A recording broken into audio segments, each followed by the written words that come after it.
দৃশ্যের বাহিরে। কবি নীরেন্দ্রনাথ চক্রবর্তী।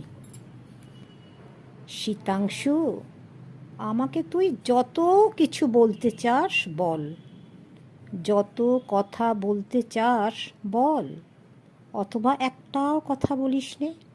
তুই বলতে দে আমাকে তোর কথা। শীতাংশু, আমি যে তোর সমস্ত কথাই জেনে গেছি, আমি জেনে গেছি।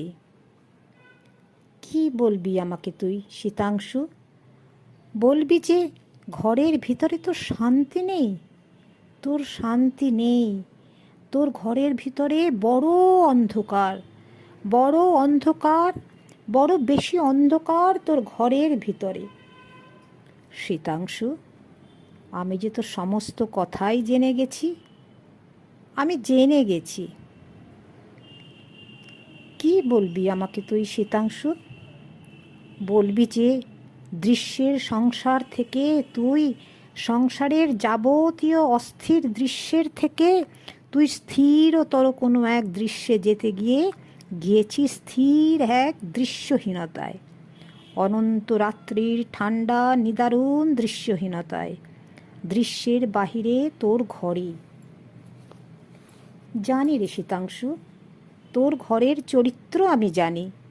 ওখানে অনেক কষ্টে শোয়া চলে, কোনো ক্রমে দাঁড়ানো চলে না। ও ঘরে জানালা নেই, আর ও ঘরে জানালা নেই, আর মাথার 6 ইঞ্চি মাত্র ঊর্ধ্বে ছাদ।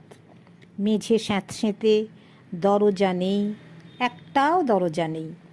তোর চারদিকে কাঠের দেওয়াল, চারিদিকে নির্বিকার কাঠের দেওয়াল, এবং দেওয়ালে নেই ঈশ্বরের ছবি,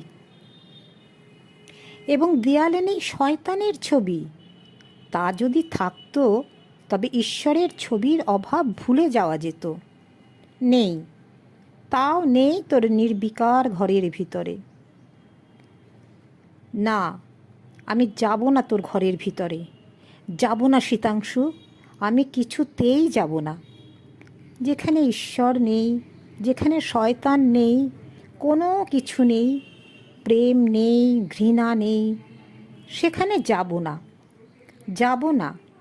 যেহেতু আমি মূর্তিহীন ঈশ্বরের থেকে দৃশ্যমান শয়তানের মুখশ্রী এখনও ভালোবাসি। না, আমি যাব না তোর ঘরের ভিতরে। শীতাংশু, তুই বা কেন গেলি? অস্থির দৃশ্যের থেকে কেন গেলি তুই স্থির নির্বিকার ওই দৃশ্যহীনতায়? শীতাংশু, আমি যে তোর সমস্ত কথাই জেনে গেছি, আমি জেনে গেছি।